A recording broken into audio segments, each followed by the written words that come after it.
महाकाय सूर्यकोटि समप्रभ निर्विघ्नं कुरु मे देव सर्वकार्येषु सर्वदा।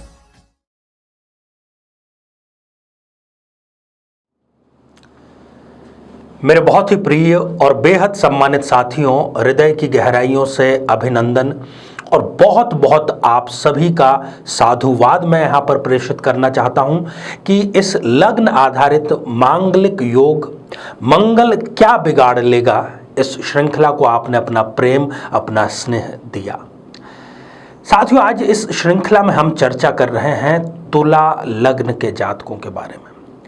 आमतौर पर होता यह है कि एक मंगली और नॉन मंगली व्यक्ति यदि विवाह कर ले, चाहे अनजाने में या लव मैरिज के चक्कर में, शादी के बाद में जब समस्याएं आती हैं तो दोनों में से जो मंगलिक है उसके ऊपर सारे प्रकार के इल्ज़ाम लगाए जाते हैं। ज्योतिषी भाई भी यही कहते हैं कि ये मंगलिक है, इस वजह से इसका जो मंगल का भार है इसके जीवन साथी को उसका कष्ट मिल रहा है। साथियों, सभी मामलों में ये बात सत्य नहीं है। होता यह भी है कि यदि जो नॉन मंगलिक व्यक्ति है उसकी कुंडली में कोई दुर्योग है तो वो भी मंगलिक कुंडली वाले को सताने का कार्य करते हैं। आज इस एपिसोड में हम चर्चा करने जा रहे हैं कि यदि आपकी तुला लग्न की जन्म पत्रिका है तो कब कब आप मंगलिक होते हैं, और यदि आप किसी नॉन मंगलिक व्यक्ति से विवाह कर बैठते हैं तो क्या क्या आपको समस्याएं आ सकती हैं, और साथ ही जानेंगे एक बेहद ही आसान सा उपाय इसको दूर करने का। साथियों, इस पर हम चर्चा करें इससे पहले एक बेहद ज़रूरी सूचना कि हम हमारे प्रत्येक एपिसोड के अंत में किसी न किसी जातक के प्रश्न का उत्तर देते हैं, और ये प्रश्न हमें प्राप्त होते हैं आप लोगों के ही द्वारा यूट्यूब कमेंट के माध्यम से।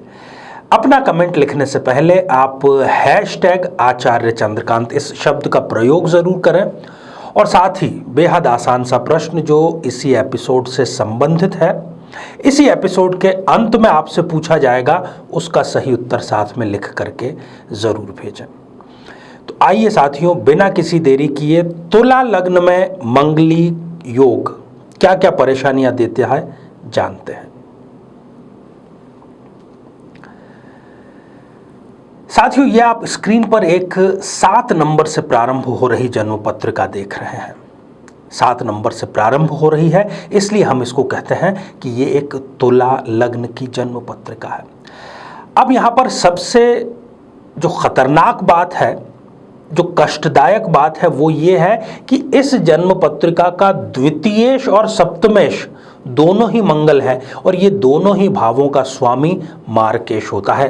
कहने का अर्थ यह है कि तुला लग्न में मंगल एक प्रबल मार्केश ग्रह है, एक प्रबल पापी ग्रह है।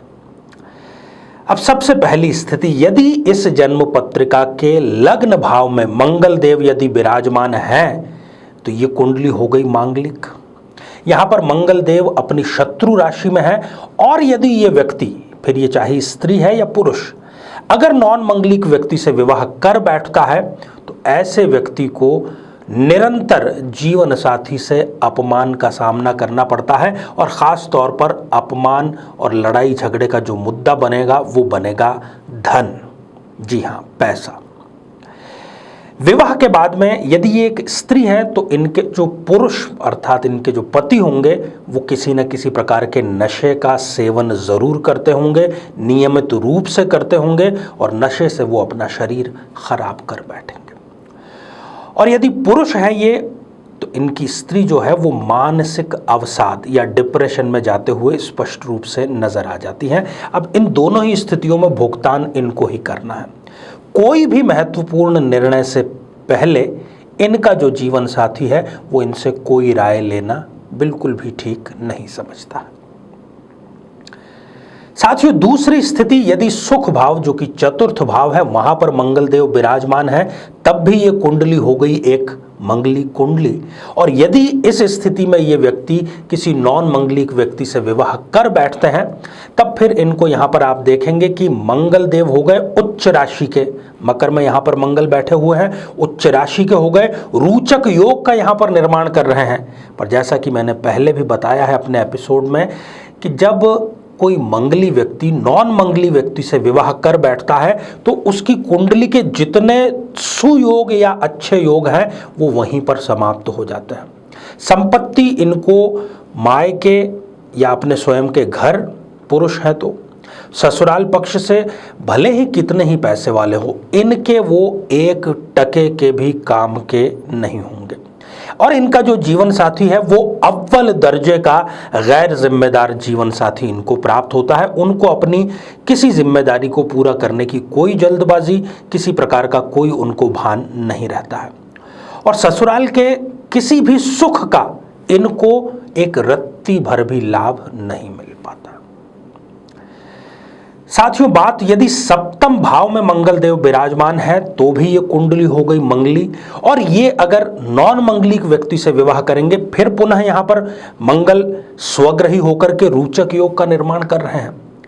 इनका जो जीवन साथी है वो इनकी संपत्ति पर नजर रखेगा, इनको कैसे यूज किया जा सकता है, ज्यादा से ज्यादा काम लेकर के, ज्यादा से ज्यादा शोषण करके, इसमें उनको महारत हासिल होगी।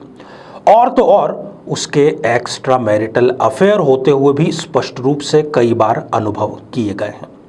वो जानबूझकर क्रोध करता है, जानबूझकर कुछ ऐसी हरकतें वो करेगा ताकि इनको गुस्सा आए और झगड़ा हो, और झगड़े के बाद में वो अपना क्रोध इन पर निकाल सके। जीवन साथी को इनसे रत्ती भर भी इमोशनल अटैचमेंट नहीं रह पाता, केवल एक भोग का रिश्ता इनका स्थापित रहता है। साथियों, बात अष्टम भाव की। यदि अष्टम भाव में इस कुंडली में मंगल देव विराजमान है तो कुंडली हो गई मंगलिक, और यदि इस स्थिति में ये व्यक्ति, ये स्त्री या पुरुष किसी नॉन मंगलिक व्यक्ति से विवाह करता है, यहां पर भी मंगल शत्रु राशि में है, विवाह लंबे समय तक टिकेगा ही नहीं, तुरंत तलाक हो जाएगा और उसका ठीकरा भी इनके ऊपर ही फोड़ दिया जाएगा। धोखे से यदि इसको तलाक कहा जाए तो बिल्कुल भी गलत नहीं होगा। और जब दूसरी शादी होगी तो वहां पर भी जीवन साथी शत्रु तुल्य व्यवहार करेगा और ससुराल से भी इनको किसी भी प्रकार का सपोर्ट नहीं मिलेगा, क्योंकि यहां पर मार्केश अष्टम भाव में आ गया है। साथियों, अंतिम स्थिति यदि द्वादश भाव में मंगल देव विराजमान है तब भी ये कुंडली हो गई मंगलिक। पहली बात तो ये विवाह में अत्यंत देरी का कारक बनता है, 12th हाउस में तुला लग्न में मंगल का होना। और दूसरा, यदि विवाह जब भी होता है तो विवाह के पश्चात ही इनके स्वयं के परिवार से संबंध खराब हो जाते हैं। विवाह के पश्चात गर्भ धारण में समस्या आती है। बहनें यदि हैं तो उनको बार बार गर्भपात यहाँ पर होते हुए देखा गया है, और इनका जो करियर है प्रोफेशनली डिक्लाइन इनको विवाह के तुरंत पश्चात होते हुए देखा गया है। तो साथियों, आज हमने जाना कि तुला लग्न की जन्म पत्रिका में यदि मंगली हैं आप और आप नॉन मंगलिक व्यक्ति से विवाह कर बैठते हैं तो क्या क्या समस्याएं आपको आ सकती हैं। तो सबसे पहली सलाह तो मैं यही आपको दूंगा कि कभी भी बिना कुंडली मिलाए न विवाह करें, न किसी का विवाह होने दें। अपने आसपास भी आप इस बात की जागरूकता फैलाएं।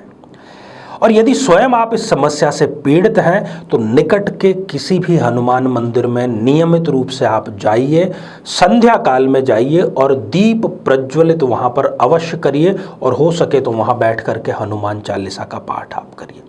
आप देखेंगे कि जितने भी हमने यहाँ पर समस्याओं की चर्चा की वो धीरे धीरे बिल्कुल समाप्त होती चली जाएंगी। ये अनुभव सिद्ध प्रयोग है। आइए साथियों, अब हम बढ़ते हैं आज के हमारे कमेंट के चरण की ओर। आज हमने कमेंट शामिल किया है मनीषा गर्ग जी का, जो कि उन्होंने लिखा है दिल्ली से। मनीषा जी, आपने पूछा है कि जो तलाक का केस आपके चल रहा है वो कब समाप्त होगा और दूसरा विवाह कब संपन्न हो पाएगा। मनीषा जी, पहले विवाह में आपके साथ भी धोखा हुआ है, उसको विवाह न कहें तो ज़्यादा बेहतर होगा। और जहाँ तक प्रश्न तलाक का है, तलाक के लिए आपको थोड़ा सा वेट करना पड़ेगा। यहाँ पर मई 2022 से पहले तलाक होता हुआ नज़र नहीं आ रहा है। दूसरी बार विवाह संपन्न होगा, पर पहले जैसी गलती बिल्कुल मत करिएगा। कुंडली मिला करके विवाह करिएगा, विवाह आपका हो जाएगा। तलाक के तुरंत बाद निश्चिंत रहिए आप। साथियों, अब आज का बेहद ही आसान सा प्रश्न। आज हमने तुला लग्न की चर्चा की, मंगलिक की चर्चा की। तुला लग्न में कौन सा ग्रह प्रबल मार्केश होता है? तो साथियों, आप सभी स्वस्थ, समृद्ध और शांतिपूर्वक जीवन व्यतीत करें। नमस्कार।